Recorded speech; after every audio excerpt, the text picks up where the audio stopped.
think there's kind of, you can take a barbell approach, right? So we are heading towards at least a slowdown, if not a recession. That would indicate, again, the census factor in high. Hello everyone. So today we are trading gold. As you can see, we have a trend line here. I was expecting it to go further down. I still bought at this level small because I will average as it drops more. My target is 42. Even if it drops, I still think 42 will come. Therefore, I will be averaging as it drops. For now, this is my setup.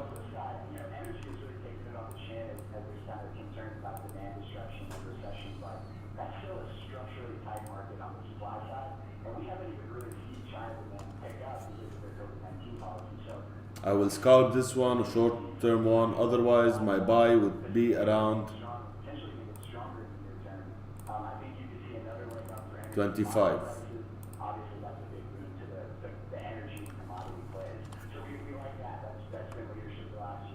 Today the US market is closed, therefore we will see that it is very slow. This is a buying zone here. You see there is a buying zone right here. So if it drops to here, I will be buying again, and my target will remain 42 up.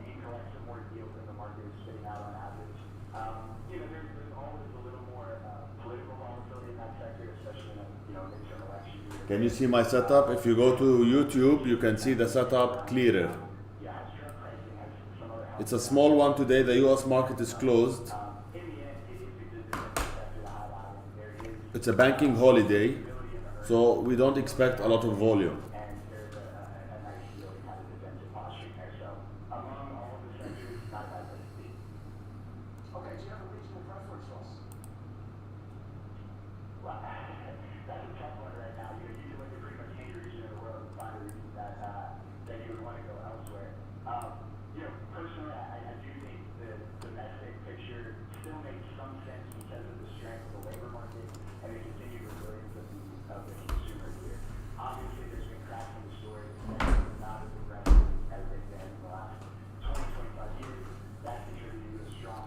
My target is 42.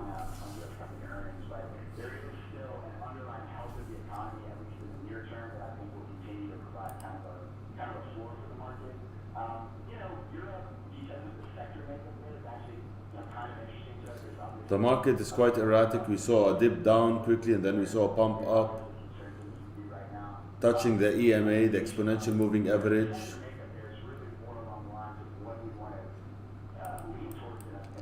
I still expect 42 to come. Even if it drops, I will be averaging, and my target would remain 1842. If you have a small capital to invest and you don't want to risk it, keep your stop loss below 1835. Then you can buy again,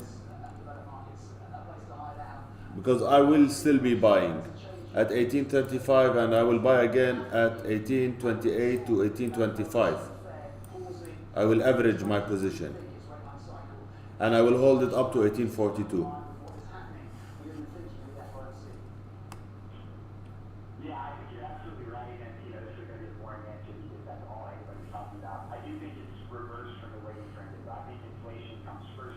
Current deep, if you go to our YouTube channel, Supreme Effects, you will be able to see my setup properly.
Time frames is usually depends on what you are trading, but generally I follow. I look at the 5 minutes to scalp, even sometimes at the 3 minutes to be able to scalp. If I'm trading, it depends on for how long I'm going to hold the trade. I also look at the 4 hour is my favorite. It gives me a very good view. And then on the long term, I look on the at the day. So if I go here to the 4 hour, it shows me a very good view from here. You can see there is some buying going around 35. You can see one, then you can see here 2, 3. Then the dip can be between 28 and the low. But you can see here around 28 on the 4 hour. And if I go here to the 5 minutes, I will be able to see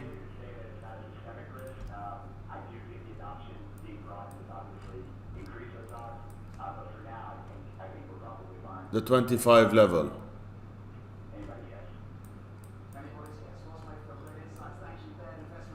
So based on that, I have put my buy order. Today we don't expect a lot of volume. As I said, I'm still expecting 42. That's why I bought some here. I've left it. I'm keeping it until it hits my take profit around 1842.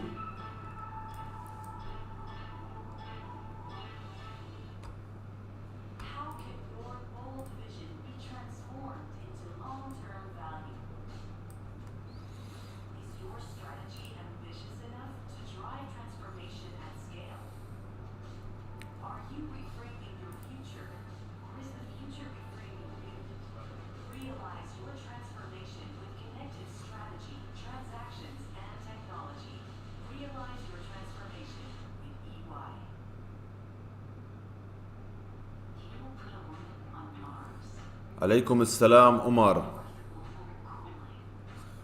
Umar, I'm scalping this trade. You have to be cautious. A comfortable buy would be around 1825 to 1828. But I'm scalping this trade. I want to come out at around 1842. If I don't, I will average again and still target 1842 because I think 1842, this zone here, will get a retest.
I'm long in gold. As I said, Vairam Gaming, I said I am expecting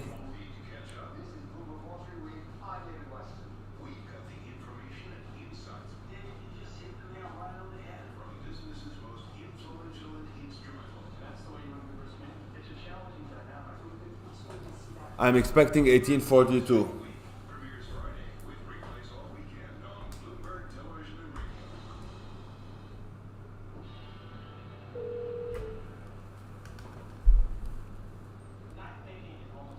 Put the link of the YouTube of our channel on the chat on Instagram, please.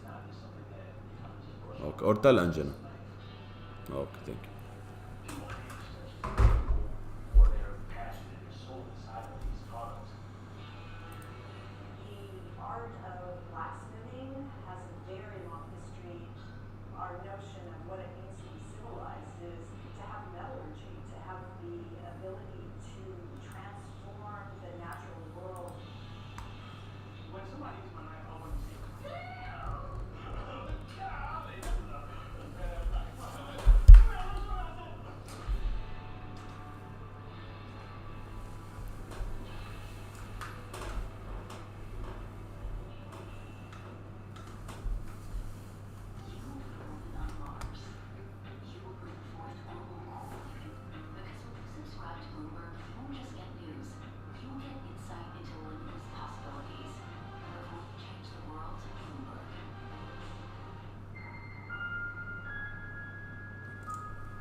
Today, the US observes Juneteenth. Netflix is out with a new documentary called Civil about Ben Crump, known as Black America's Attorney General.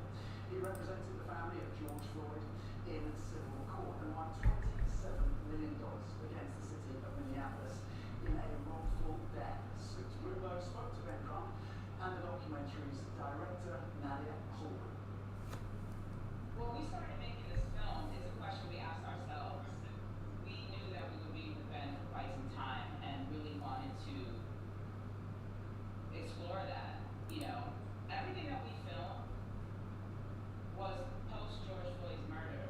So you see the killing of Dante Wright happen in the film during the trial of Derek Chauvin. You see the killing of Fred Cox. You see the killing of Andre Hill. So while people were very quick to rush and say things have changed now, you know, George Floyd was murdered and people care and they're taking to the streets, I'll give my personal opinion based on what I experienced working with Attorney Crump was that not a whole lot had changed since then in terms of police excessive force murders. I look at price action. I look at fundamental analysis. I analyze what could happen in the market before I take a trade. I look at reports and I look at, I rarely use indicators unless in extreme situations, but fundamentals mainly, then I look at price action.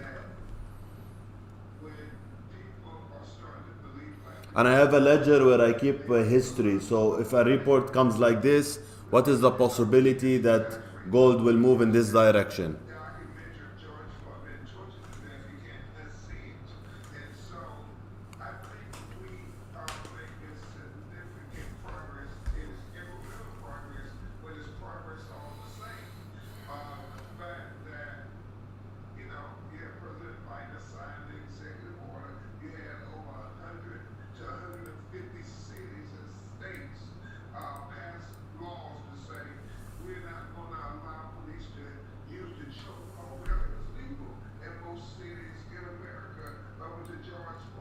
As I said, today is a banking holiday in the US, so volume is small, so we don't expect a lot of movement.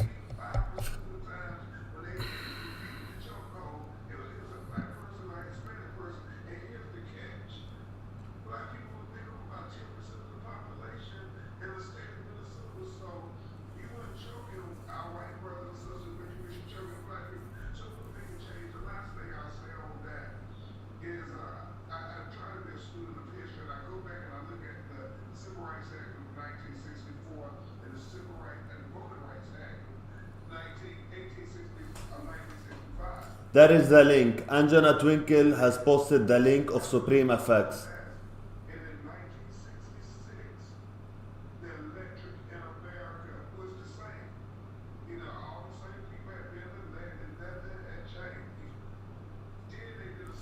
That YouTube link that Anjana Twinkle has just posted is the link to our YouTube channel, Supreme FX.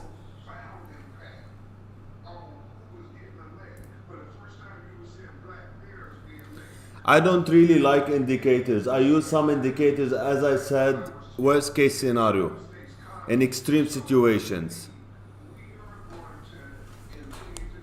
I use MACD, RSI.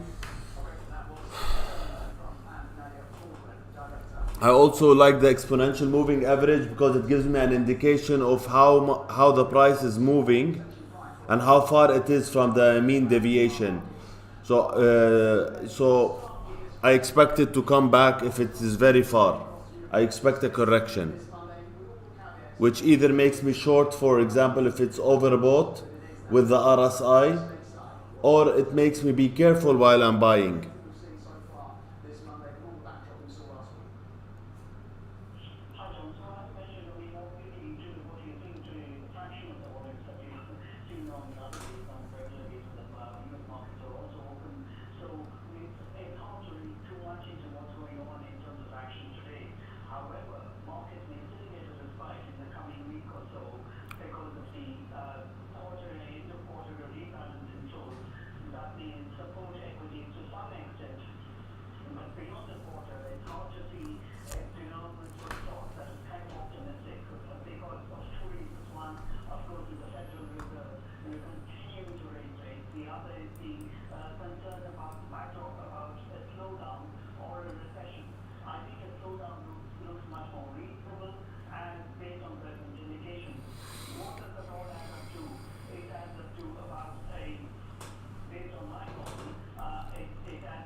Omar, I did not say I'm expecting a correction. I'm saying when I am using the exponential moving average indicator and I see that the price has gone far from it going up, I expect a correction.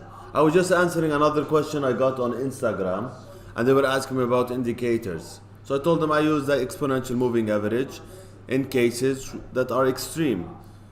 I use indicators in general in cases that are extreme. So when the price goes very far, I sell or I be cautious while buying. So this is what I use indicators for.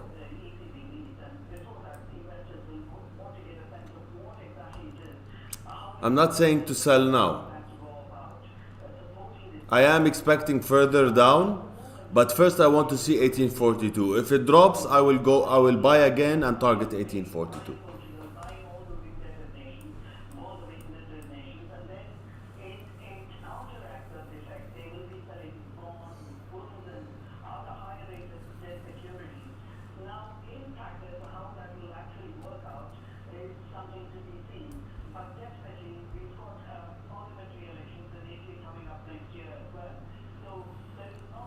It takes experience, and there are a lot of books that explain candlesticks, price action, etc. There is a book actually called Price Action. But out of experience, I learned. Over in Japan, you've been writing about this as well. The Bank of Japan, of course, holding to its ultra dovish policy stance. We saw that on Friday. I was speaking to an economist over the weekend. He said, look, you understand that the politics in Japan are very different. There is pressure on Corona and DOJ to change policy. They are concerned about where inflation is headed. Do you buy into that? They can sustain the yield curve control. I think they can sustain the yield curve control, but at a very high cost. And we've already seen that they've spent about 80 billion defending 80 billion in lawsuits alone, defending the yield curve control that they have in place at the moment. But also, the question is how far are they willing to tolerate the yen price? How far are they willing to tolerate the yen price?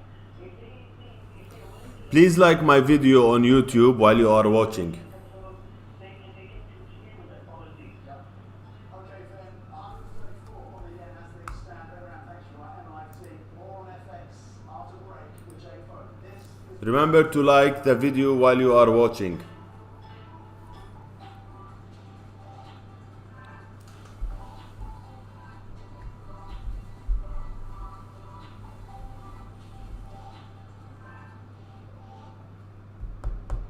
How can your bold vision be transformed into long-term value?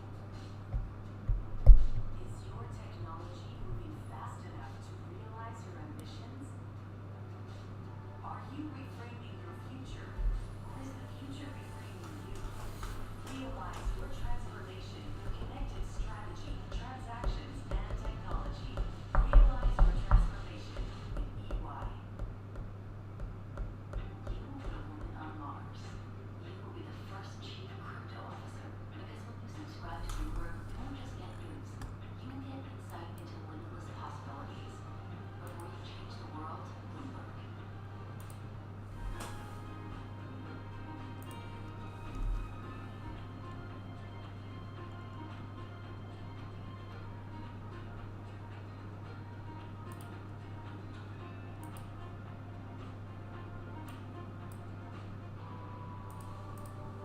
Imagine simply climbing a cable into space. The concept is known as the space elevator. Not only could it significantly change how we leave planet Earth, but it could also completely transform humanity's relationship with space. There are scientists who think we've already built it. We have the material, we have the technology, we have the lasers, we have the climbers, we have all of it. If a private entity Thank you, Vairam. Thank you very much. Appreciate it. it'll change society. We have no clue how colonizing into space, how really spreading into space will really change Alhamdulillah. the next 50 years, 200 years. It'll be completely different.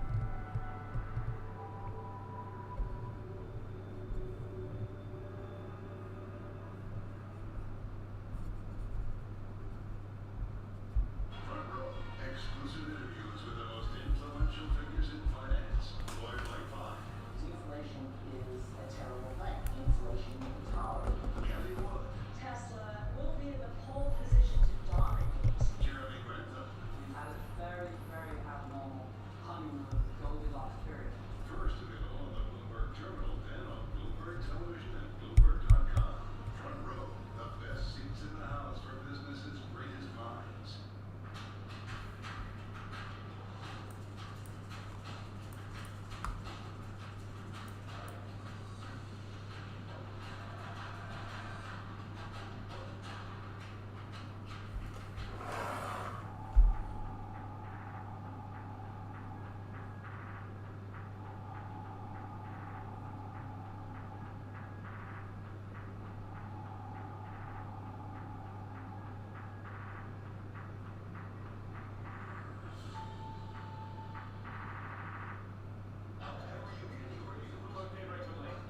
Welcome to Denver Australia's James Bloomberg Technologies newspaper. On TV, radio, and the web, this is Bloomberg. Vairam, this is a brokerage firm. What we offer is an online trading platform. So if you want to trade, we open for you an account for trading. This is the main business.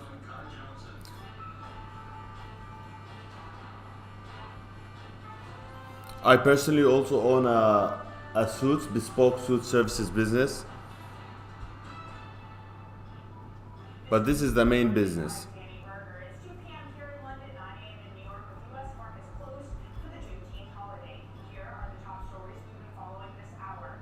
Coming up, the Fed goes all in against inflation. Investors sees rising odds of recession. Secretary Yellen seeing a slowdown over contraction with unacceptably high prices continuing. And President Macron losing an absolute majority after an unexpected surge in far-right support.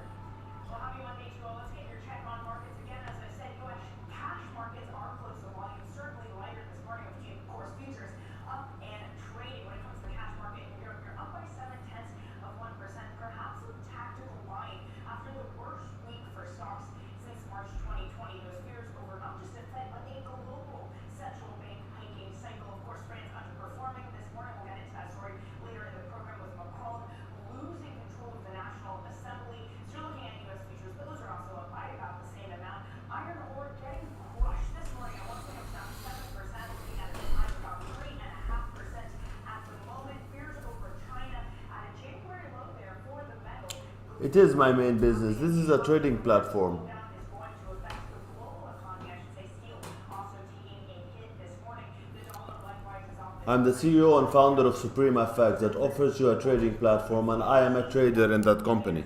Showing the most So you can trade on your own using our platform. the Fed going 75 basis points, And or you can 75 basis points. I can do for you account management. I can manage your accounts. Continue that FX story. But that has a minimum deposit. Is Jane Foley, Rabobank head of FX strategy.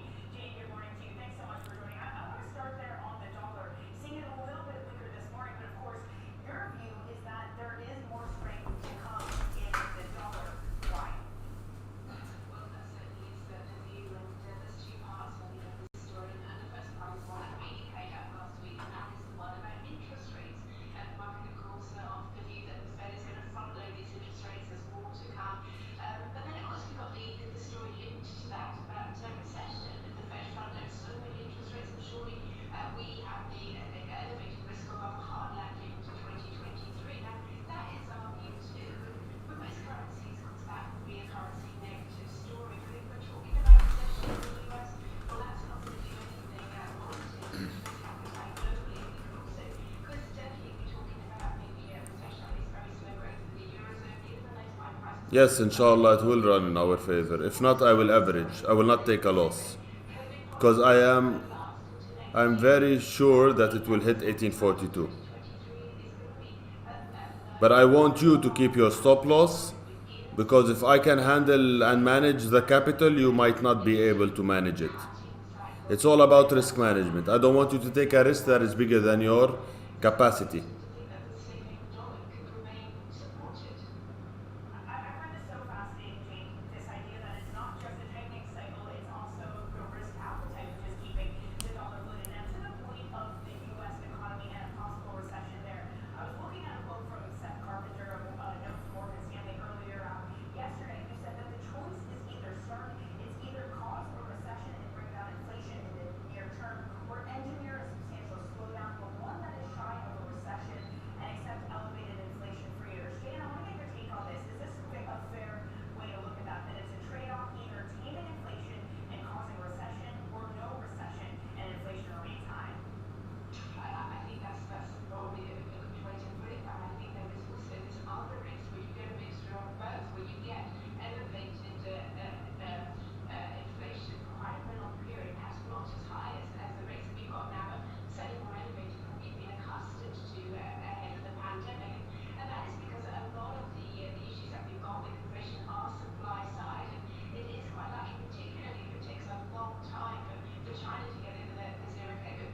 Yeah, because they are taking big leverage positions in a market that has been far from normal.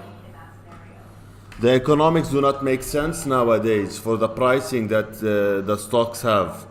That's why a lot of hedge funds were very bullish and very optimistic on a market that is extremely outrageous. view, and yes, we do see a risk of recession in the Eurozone, but that, of course, is very much linked to energy prices.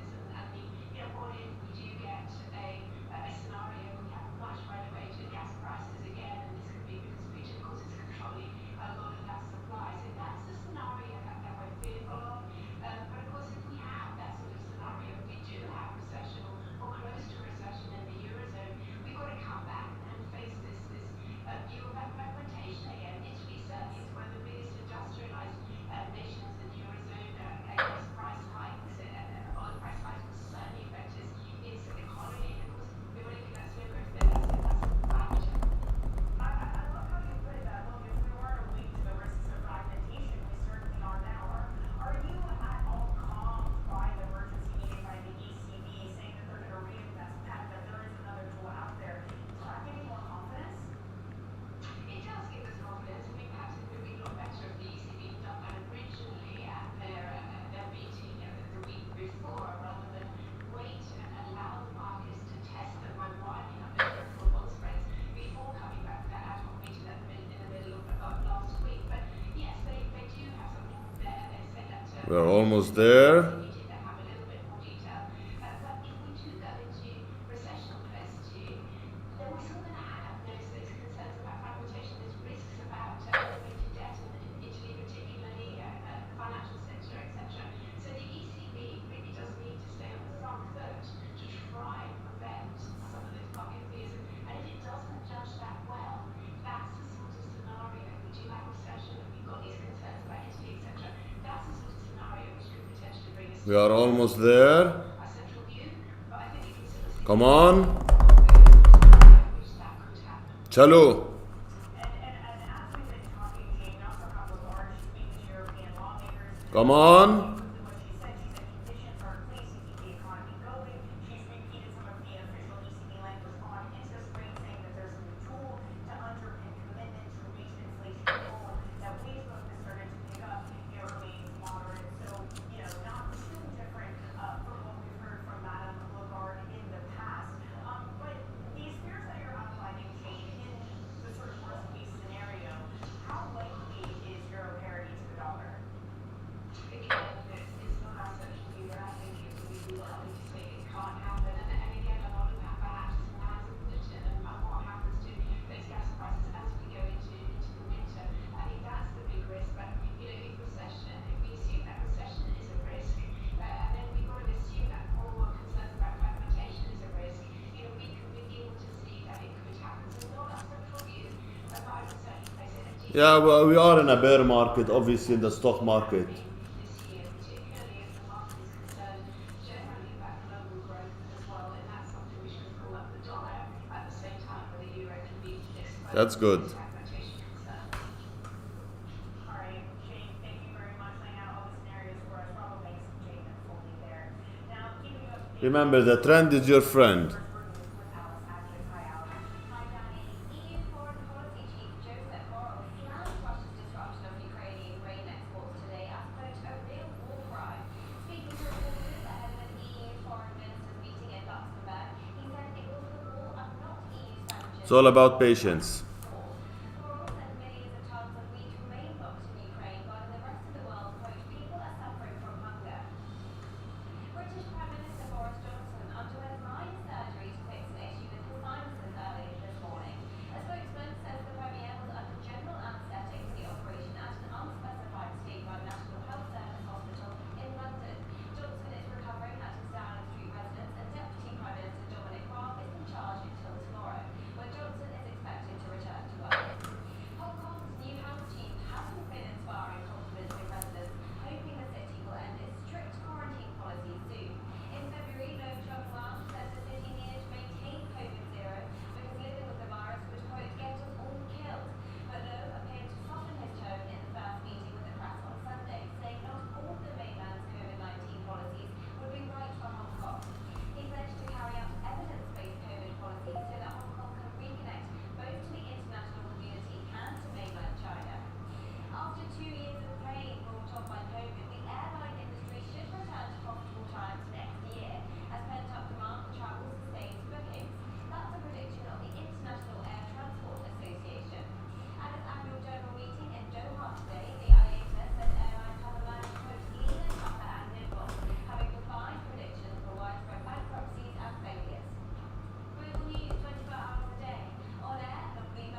You can see here.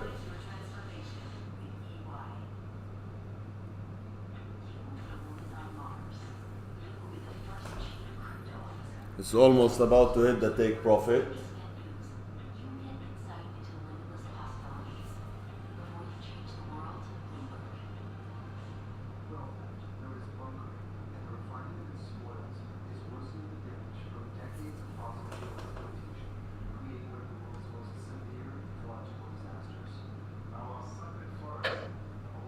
It's about to hit the take profit. It's just about to hit the take profit. It is just about to hit the take profit.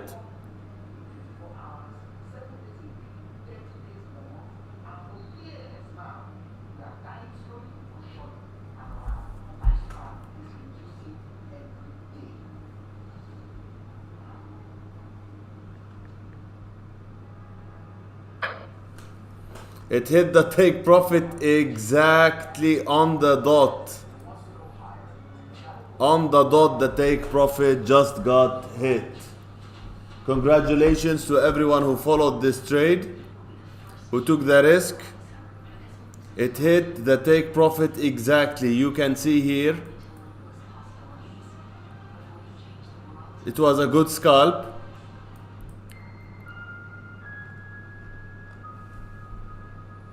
I'll give you a closer look to see how it hit our take profit. Welcome back to Bloomberg Markets. I'm Danny Berger. We now go to the International Air Transport Association's conference in Doha, where Bloomberg's Guy Johnson joins us with a special guest. Guy. You can see everyone how it hit our take profit. It just hit our take profit here, and I will show you right here. I don't want to show you the amount, but I will show you that it had hit our take profit. Wait, let me show you. It had hit the take profit. You can see a green line next to it. That it had hit the take profit.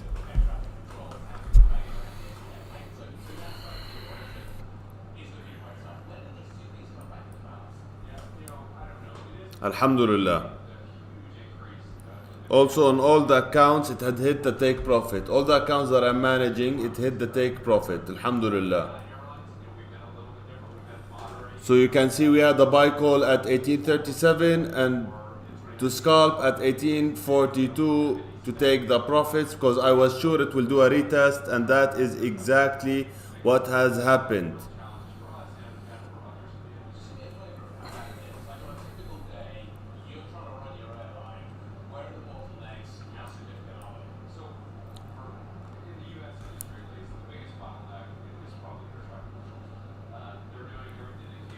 Congratulations. Thank you everyone for joining the call. Thank you everyone for having faith in our trades, for following our trades.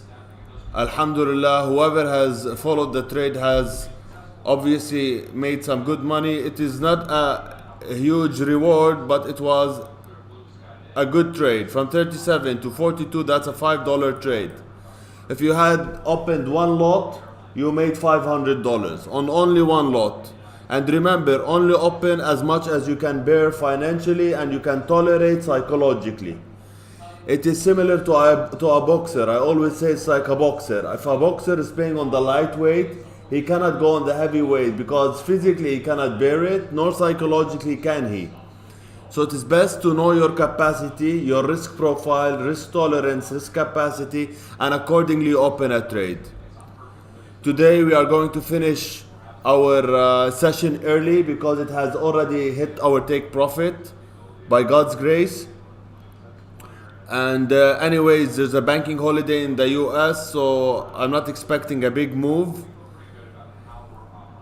Remember, ladies and gentlemen, to have faith in our trades. Trading in CFDs is a high risk instrument. It's a high risk business. However, you don't take the risk, you don't take the reward. This is life. In anything you want to do in life, if you don't take risks, you never take rewards. The higher the risk you take in life, the bigger the reward. But it has to be calculated risk, not a dumb risk. Thank you all for joining us, and I hope you enjoyed this session and reaped the fruits of this trade. I look forward to again going live next Monday for the Money Monday, inshallah, where all of you can get the opportunity to trade and make money from home just by watching an expert like me, by God's grace, trading the financial markets. Gold is our favorite instrument nowadays. We have been trading because we do see the opportunity in trading gold now. Thank you all for joining us, and see you next Monday for the Money Monday, and God bless you all.